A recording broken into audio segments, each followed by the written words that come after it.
Very Definitely nice, very RPGs. nice. Do you have a favorite video game title or series that you enjoy playing? I've a few. Oof. I used to be a big fan of the Final Fantasy series, but I haven't. I've kind of lost my. I think it's lost some of its touch of late. At least what I appreciated of the series. I still like it, but I'm not quite as into it as I used to be. But long-standing stuff, anything that BioWare comes out with, I'm really loving Mass Effect and Dragon Age, uh, incredibly so. And I've put way too many hours into it than I should have been putting into creative ventures. But such is the life of a gamer.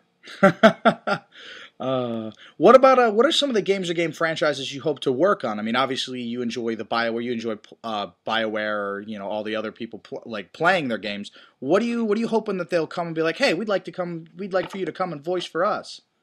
Oh man, even though I'm not quite into Final Fantasy anymore, I would love to do like a party character, like a decent character role in a number of Final Fantasy games. I've done a few like side offshoot Final Fantasy games, like Chocobo Dungeon and Crystal Bears and stuff like that. But like a Final Fantasy 15, have like Roman numerals in there. That just seems awesome to me. I'd love to do a Roman numeral Final Fantasy. Other than that, like I would love to do a Dragon Age Mass Effect game. Dragon Age specifically because I'm a dialect whore. I love to do various accents and dialects. If that's what tickles your fancy. So it's just it's that much more interesting. And like I said, I love doing crazy creatures and stuff. And Dragon Age is just really really tickling my fancy. So out on the street, have you ever been recognized for a character that you voiced?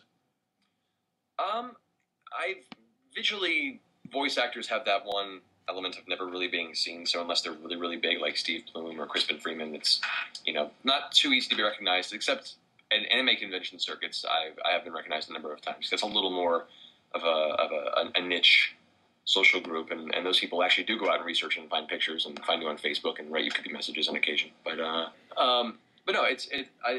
can't say that I've been recognized for my voiceover outside of those anime convention experiences. I've been recognized as Ganondorf at an event before, and actually my friend Damien, who plays Captain Falcon in the LB Brawl, was recognized at the subway as Captain Falcon, which he was not too happy about. He had a rough day, and he's just like tired and wanted food. And the guys are like, "Oh my god, man, dude, you're Captain Falcon!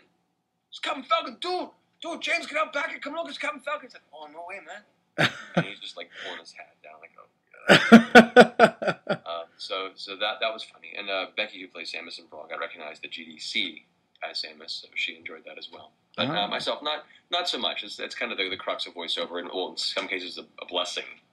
It's a little more anonymous visually. As a person who grew up watching cartoons and has, obviously a lot to do with them, a lot to work on them, what do you think about like what comes out today? What the big networks put out today? What do you think in terms of quality, in terms of style? Do you think something should be changed? Do you think it's good? Do you think it's bad? Like, what are your thoughts?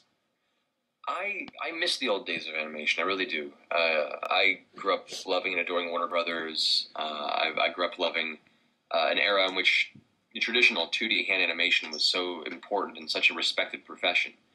And recently, there have been some good projects come out with some really good animation quality. I mean, the writing is definitely great. Don't get me wrong. There are projects out there that, Cartoon Network specifically have put out that the writing is fantastic and it's snappy and it's cute. And the talented voice actors that do these projects are really, really amazing. But I think the level of animation quality has kind of suffered a lot as people realize they didn't need to put so much effort into it.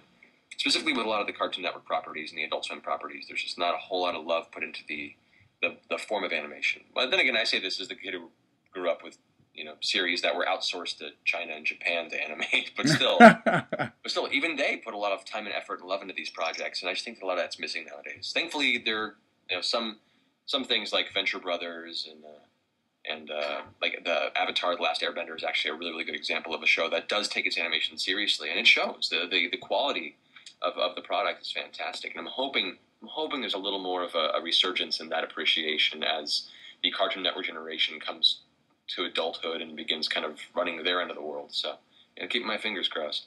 Awesome, awesome. Well, that's pretty much going to wrap it up. So thank you very much, sir. Thank you very much for having me.